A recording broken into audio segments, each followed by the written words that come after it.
It's the Empowerment Perspective Podcast, hosted by Demiso Josie and Mr. Kareem Spence. Stay empowered. Stay empowered. All right, welcome to yet another episode of the Empowerment Perspective Podcast. I go by the name of Dr. Demiso A. Josie alongside Spencer here. How you doing, good sir? Doing good, man. Doing good. Another day sitting in the house, man. This is for the birds, let's tell you that, man. I'm used to being able to get up and go. Like, I can't even go get nothing to eat nowadays, man. I don't be touching people. They got to practice that social distancing. Like when I go to Dunkin' Donuts, man, I got to like park my car, walk up, and have like a little distance between myself and the window. You do realize when you walk closer, like you're already shrinking that distance, right? You do understand it. I don't want to get too close, man. They might try to breathe on me or something. I need to get one of the masks. I was looking online today. Nike's making masks now. I get one of those. I'm one of those to match my Jordans. Nike got a mask coming out. Maybe we should start producing masks soon.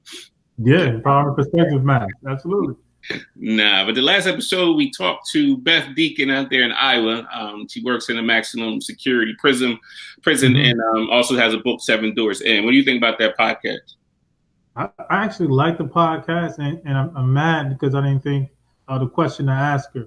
I really wanted to ask her rather not if she ever had to like pop one of her students. Because, when I was in second grade, I got caught touching, right? So what they did was they pulled out a whole bunch of rulers and they popped my hands, and I learned not to touch. What do you do when you locked up and everybody got murder raps? Do you pop those kids too? No, that's what you got the CO there for. I guess you just call them over and take care of it. I guess that's crazy. Yeah, but you get kicked out of that class. I would love to know rather not, because I tried to get her to say rather not she kicked her kids out of class. I used to get kicked out of class all the time. Like, Spence, you know what to do, just leave. I want to know what she's gonna do when they stand up like, well, make me leave. Now what happened? Now you got a confrontation with the teacher. Oh, absolutely. That's crazy. But she did talk about some good things on there. We talked about your why and having a reason why you're doing what you're doing. And in terms of education, in terms of students, as well as teachers, she did have some good advice for our teachers out there, even given the circumstances. And once things get back to normal, building that relationship with your students is extremely important. That we talked about. We also talked about this very briefly, like taking this time and this opportunity to redefine yourself and to do a self-assessment and start focusing on you. Instead of just watching Netflix and YouTube all day, it's an opportunity to start your plan. So once things, get back to normal, we can hit the ground and run it. All those things. So shout out to Beth. We'll probably be linking up with her as well. Her book, 7 Doors In, coming out hopefully, and she said in August, probably September, October now, given what's going on in the country. But she's definitely doing some work out there. So shout out to her. This particular podcast today is kind of a spur of the moment thing. Of course, we don't do anything according to script here at the Empowerment Perspective Group. I had the blessing of trying to figure out how to complete my doctorate and dissertation process. And if you haven't been through that process, it's a very interesting one. I'm not going to say that the work was really difficult in terms of the classes, but it was a lot. And what that happens is they put you in these cohorts, and you start, meeting different people. And I did mine all online, so I never met these people before. And this group of people actually kind of becomes family at some point, because you're kind of going through the same struggles in regards to your research. Your topics are similar, but there's a lot of self-doubt, at least on my end. Can I actually make it through this? But that group was really instrumental in pushing me through and supporting. I think we support each other a whole lot. And it was a great experience for me to have that happen. And when you create those type of relationships, they kind of carry over beyond the classroom. And some of us will graduate certain different times. And even though I was finished, it was still, I'm still supporting the people that was in the group. So this one brother decided to come on today. I'm glad that to say that it's official, that we can call him Dr. Johnny. How you doing, sir? I'm all right. How are you? Yeah, can't complain. So let me ask you this question off the bat. How does it feel to know that you are done? Oh, man, it feels great. On some level, it still feels surreal, right? Like I just can't believe that journey is complete, because I spent so much time trying to decide if I was going to do it. And once I jumped in and decided to do it, like you talked about self-doubt, I started to go through that too. As I started the journey and sort of started to progress through it. Okay, we're getting further and further along. I'm having a little bit of confidence, but always at the end, I was always concerned about that dissertation. It was never the coursework. I never sweated that. Right. I was always confident in my ability. It was the dissertation process because I heard all these stories and horror stories about the process, and that's really what concerned me. And as we arrived at that point, so let's really become real. Gotcha. So let's talk about your decision to even take that journey in the first place. Like, what made you decide, all right, this is something that I want to do? It was really for two reasons. One, professional. I wanted to really advance my career and be able to compete for senior level jobs. I work in higher education, and so I wanted to be able to compete for those senior level jobs and really have that credential in my back pocket, if you will. But the main thing was really for legacy and for my family. I'm the first person in my family on either side to have a doctor. And as I think about my kids and grandkids and sort of their opportunities as they follow me, having that example to strive for, and something for them to really try to go after when they reach that point. So I wanted to be able to set that benchmark and be that trailblazer and let them be able to look and say, hey, my dad or my grandfather did it. Why can't I? So. Right. Now, Kareem, we talk, as you know, all the time about having a why. And this keeps coming up every single podcast and how it changes your behavior and why you do certain things and push through. Do you get that same feeling that, every podcast that we talk to people that why is a big thing? Yeah. So for me, Dr. Johnson, what I like to know is that, was it like the first course, or was it the second class that you took where that doubt started to creep in? Or was it that the long summers that you had to go through that you said, you know what, I need to be out?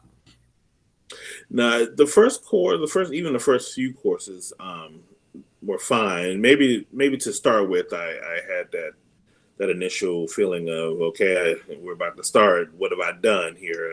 Am I really going to do this? And as I started to make progression through the coursework, like I said, my confidence built, and I was fine.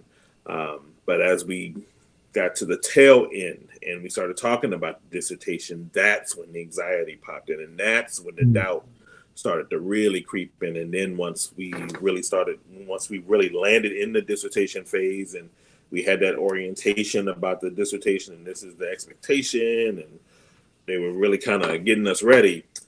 Yeah.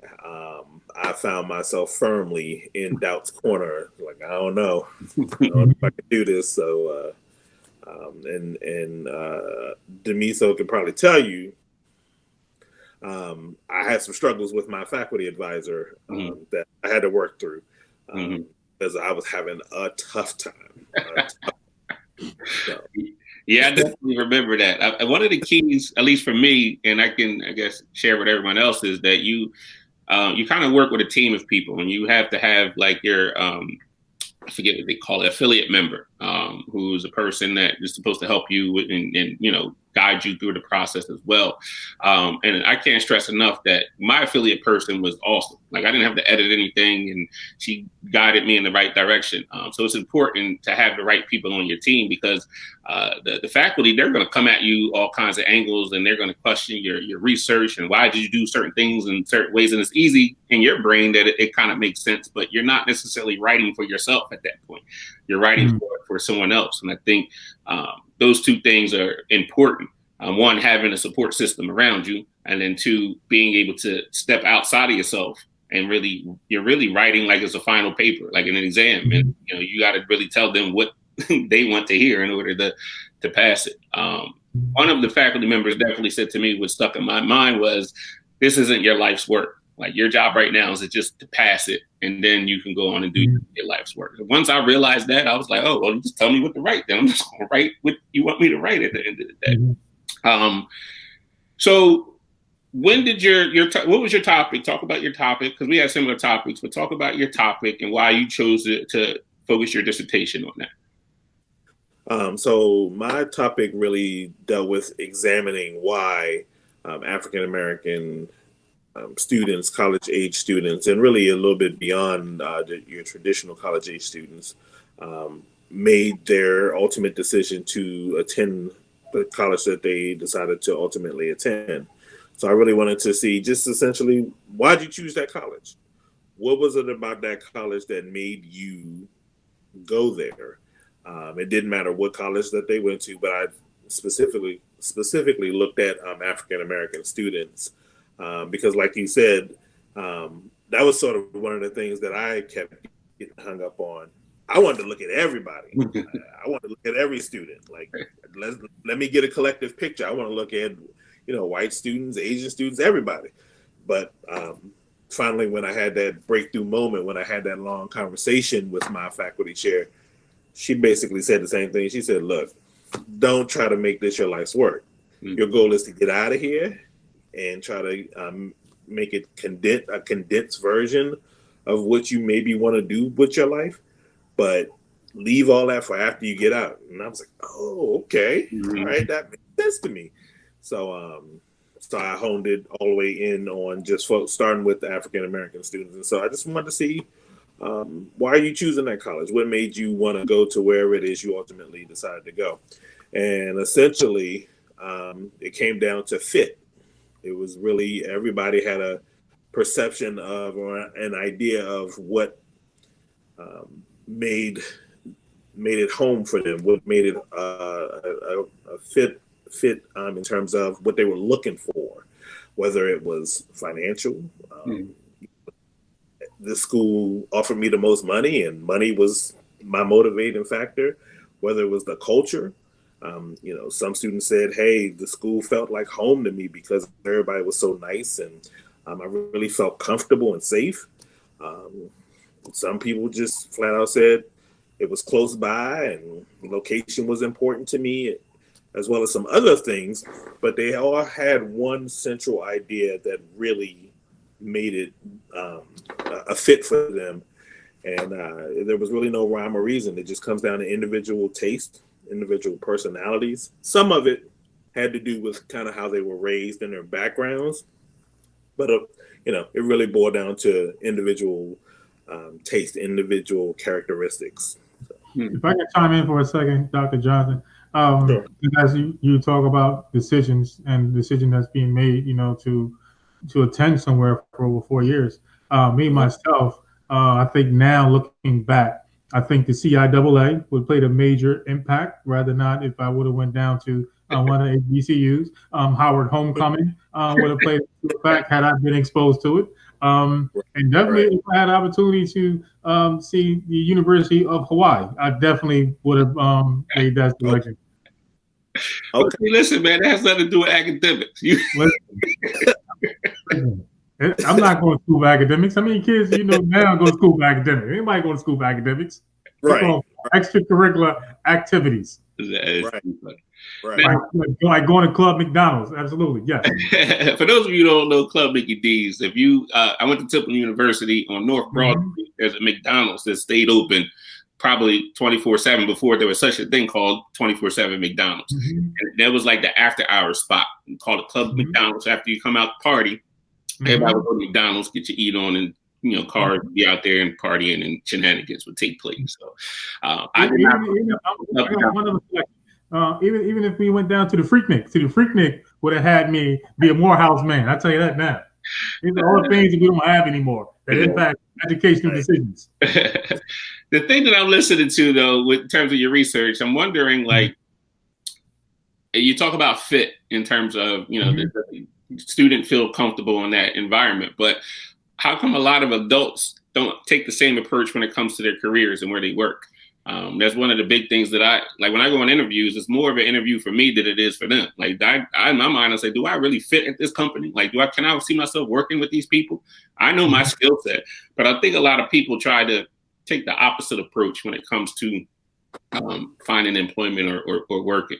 Kareem, because I hired you in the school district that you're currently in, what was your approach when you first went into that? Well, I'll say this because I feel I'm very sensitive about this topic, Dr. Johnson, because when I originally started in the building that we were all in together, don't think I didn't see you cough yesterday either. I seen you cough yesterday and I gave you a pass. Now you're coughing again. So Dr. Johnson, when we started, right, it was myself, it was Miso, and we had 2 other African American males that was in the building. So it was 4 of us. So with that, there was a connection and there was a really good fit. All of us had similar things and interests, so we can actually talk about things outside of school and actually have really good conversation. But slowly but surely, as the years have gone on, this is like going on my 4th district. Needless to say, I'm the only one left, Dr. Johnson. We need to do a dissertation on my experience, and I could be the only one left in the building.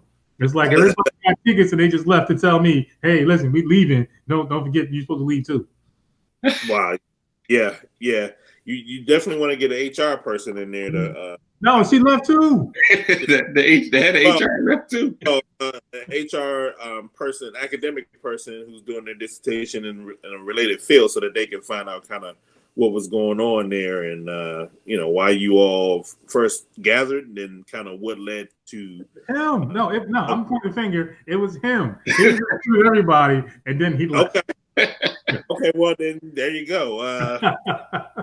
And it's like that, right? Like sometimes you get in an organization, and I think kind of going back to what Miso said earlier, as far as why don't people necessarily do a better job of examining the fit when they're looking at jobs? I think first of all, people are much more educated about that now and are doing a better job of trying to determine if they fit in an organization than before. But at the same time, they're looking at other factors. I got bills to pay. If this job is paying me more, I might have to kind of suck it up a little bit because they're looking at the they're looking at the bottom line, and I get it. But somebody told me a long time ago, from a professional standpoint, was giving me professional advice and mentoring me in a little bit, in a kind of a way, and was saying, and they kind of told me that don't ever chase the money because you can get into a lot of trouble like that, and it proved to be pretty on point. So I've never really chased the money. If you kind of just do what you love and making sure that you fit in the environment and that it's something that works for you, that money, if that's your goal, if that's something you're really kind of chasing, don't really go after it. Don't let that be your motivating factor, because that'll come. And I think that people are doing a better job of that now. But you still have some of that, because let's be honest, money is attractive. So people look at that. So if I can chime in for a second. So again, I know we always talk about motivating factors and making sure that your why is actually that defining aspect of your decision making. So when we're talking about money can corrupt morals, and it's been proven throughout history that money will corrupt your mortality. So if people are chasing money versus chasing their why, ultimately what happens is that they're going to wind up on the wrong track. What you should be doing is staying focused on what your why. So, and even Miso, when you talk about what's the most important things in your life, and you go down your list of what you put first, like all of that has to be in consideration. And money should always be last. Now, I need to pay Comcast just like everybody else. So I'm not saying you don't get money, but at the same time, you have to make sure that you're staying on track and chasing after your why. I don't think that any of us was originally designed to be working for anyone. I think all of us have an entrepreneurial spirit. And at the same time, you can still be doing A, but continuously making sure that B is being taken care of. So for us in the empowerment perspective, we're pushing people towards being able to step out, pushing people to get their own platform, to have their own voice, to have their own. That's the legacy that you leave behind to your family.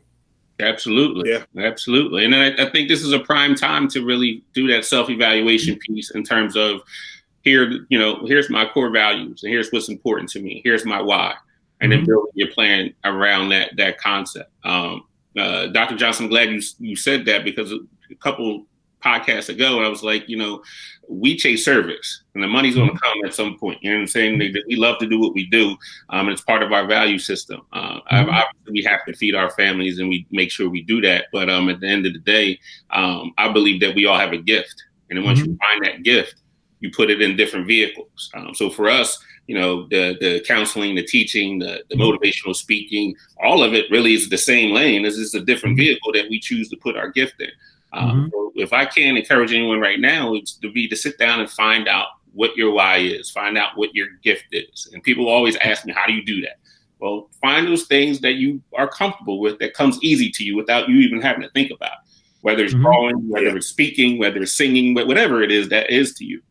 And then figure out how you can leverage that into, different vehicles and things of that nature. And then, with us, with the Empowerment Perspective, we just try to give that lane for you to be able to express whatever it is that you want to express through the channels that we have. So that's kind of the thing that we do. Yep.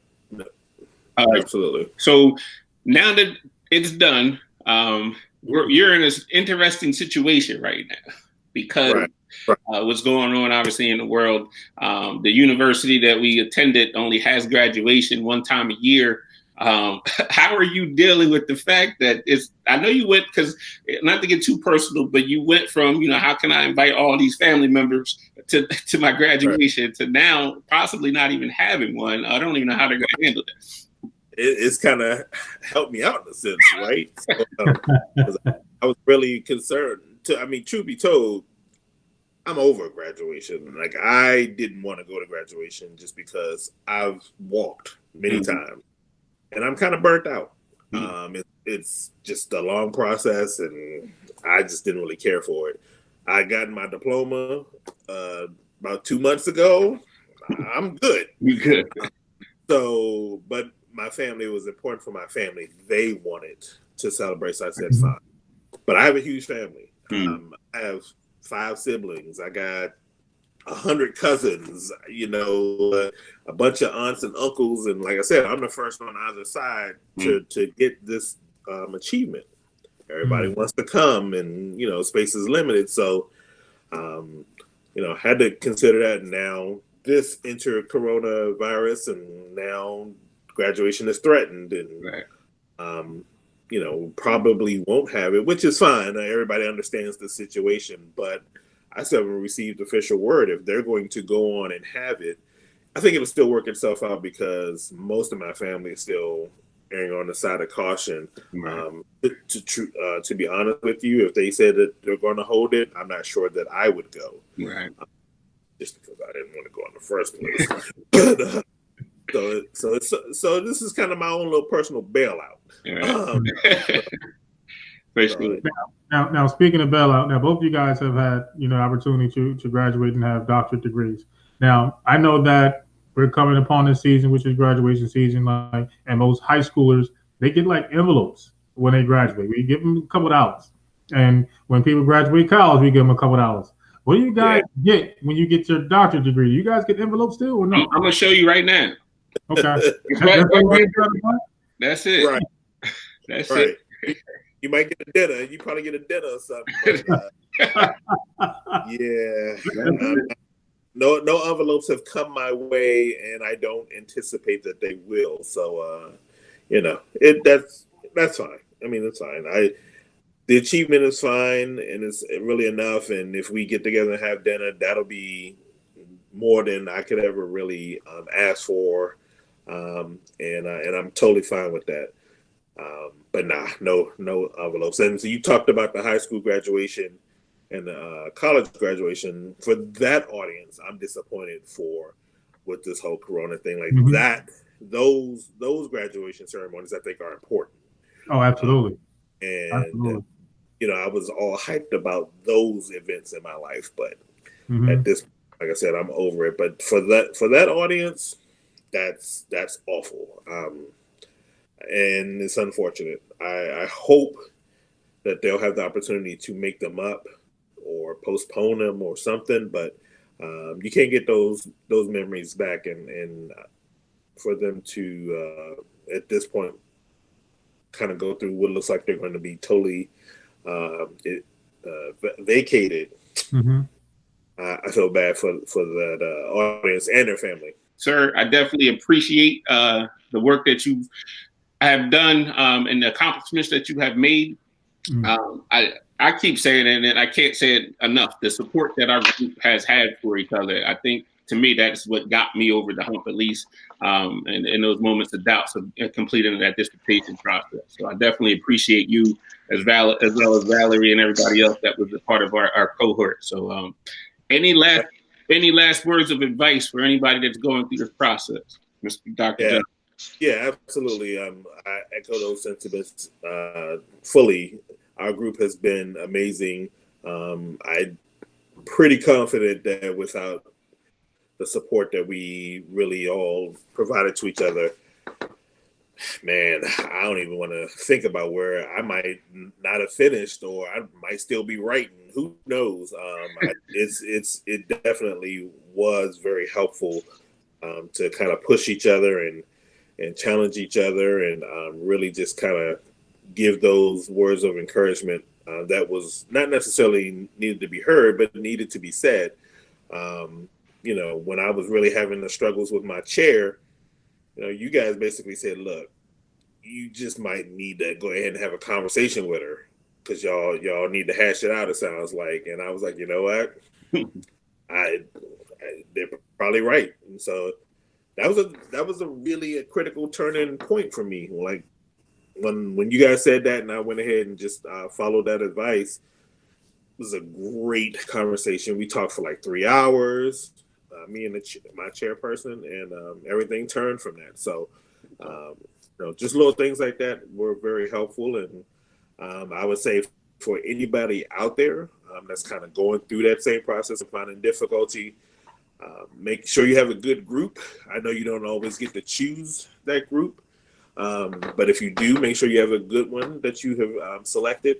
And also make sure you have a great affiliate member on your dissertation board if you have that option. I know some programs don't let you choose an affiliate member or choose anyone, but if you have the ability to choose an affiliate member, make sure you have someone who will be able to coach and counsel you effectively and appropriately. I chose mine because she was a colleague and a mentor in a lot of ways, and I knew she would tell me the truth. She wouldn't tell me things that I wanted to hear. She told me things that I needed to hear. There were times when she absolutely said, hey, get your stuff together, to clean it up a little bit.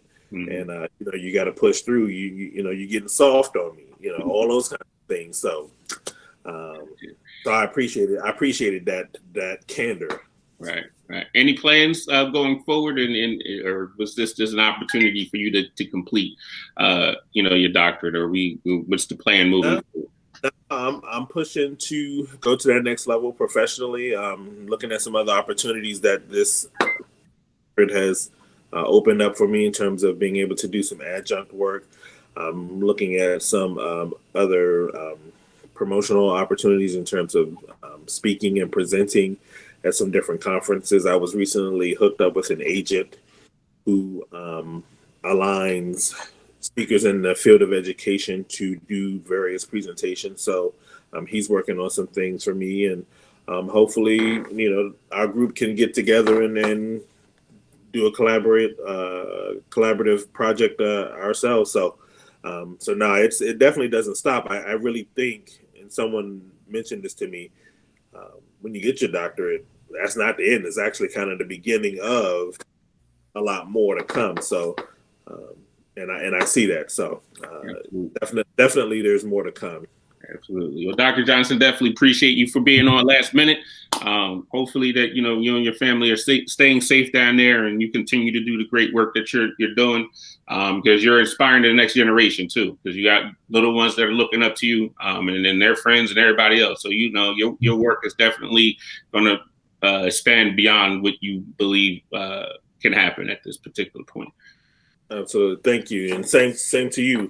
You're doing great work down there in Jersey, and I'm sure you've touched already so many young people, and still many more to come. Mm-hmm. Thank you, sir. Freeman, last words for Dr. Johnson. Dr. Johnson, you're going to do more observation and more research. I would love to be able to partner with you and go down to the CIAA just for that entire week to make sure you get accurate data, because, your research is only as good as your data, and I'll be down there, and just let me know, and I can ask and survey as many people as you like. Oh, yeah. I got a handful of friends that travel to CIAA religiously, so I'm sure that you'll see me down there at some point. And thank you for your time, sir. Doing work. Yes. For data collection, important. It's like the census almost. It's data collection. You got to get that data. Absolutely. That's funny. Appreciate you, but so. All right. Appreciate you guys having me on. All right. I'll talk to you, sir. All right. Have a good one. So, Kareem, what you think about the podcast and what happened just now? No, I think Dr. Johnson, he provided a lot of insight into the process of going through that dissertation. And like, even when I think about me, or rather not, if I want to do it, the main obstacle is really being committed and saying that, okay, this is what I want to do. I really don't like school, and it seems to interfere with the NFL season. Like, Sunday, you got a choice between writing a paper or watching Red Zone. I like to be able to sit back and watch 6 or 7 hours of Red Zone. I don't want to be in front of a new computer, let alone somebody critiquing your work saying that, no, you need to rewrite it, and here's the deadline. No, I don't even like the program I'm in now. Yeah, you wouldn't even think I'm a student because I haven't been online all week. You wouldn't think I'm a student right now at Rome at all. That is too funny. Yeah, for me, I'm at the point now it's done. It's like, all right, now what do I do with it? Now it's the challenge. What do you do with, you've got the doctorate now. It was initially so that my girls could see that it is possible to finish it.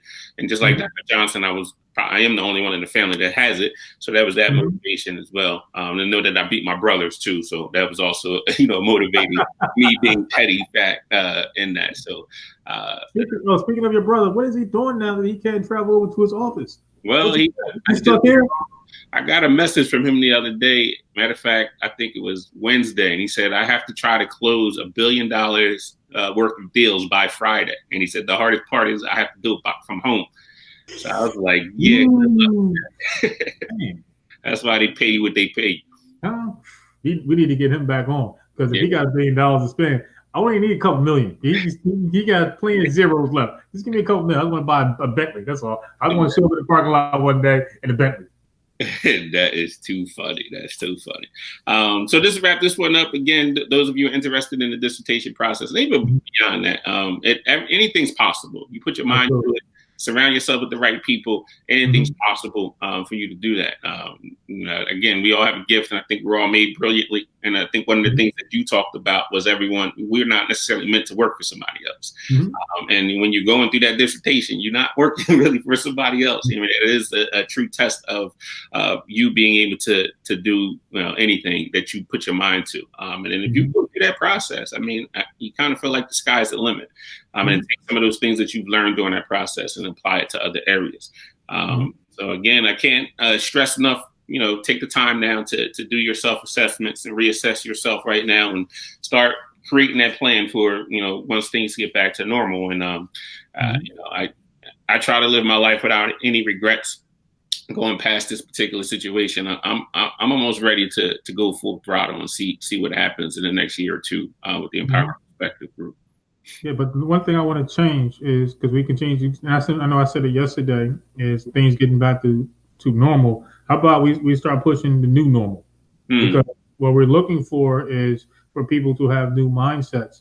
And even though we've been through this pandemic and we're going to come through it, it's going to be a new normal. So there are going to be plenty of opportunities for people to start their own businesses, and they need to start looking at things from a new mindset, because everything is not bad. Everything is some good that comes out of things. That is absolutely true. Again, I want to thank Dr. Johnson for hopping on the last minute. Again, it's a new platform from us, so we, working out the kinks, but I think we got something going on here that you're going to see from the Empowerment Perspective Group. Makes us a little bit more mobile, as I don't have to carry around all that equipment anymore. We could just go ahead and rock out this way. So, and how about this? How about I haven't been late yet? How about that? How about that? That is impressive. That is impressive. I've been on time. I haven't been late yet. Awesome. So on behalf of the Empowerment Perspective, again, the website will be back up soon, theempowermentperspective.com. Follow us on YouTube, Facebook, Instagram, Twitter, LinkedIn. We're all over the place. And we're going to, once the new normal pops back out, we're going to definitely be hitting the pavement and grinding again. So until next time, as always, stay empowered.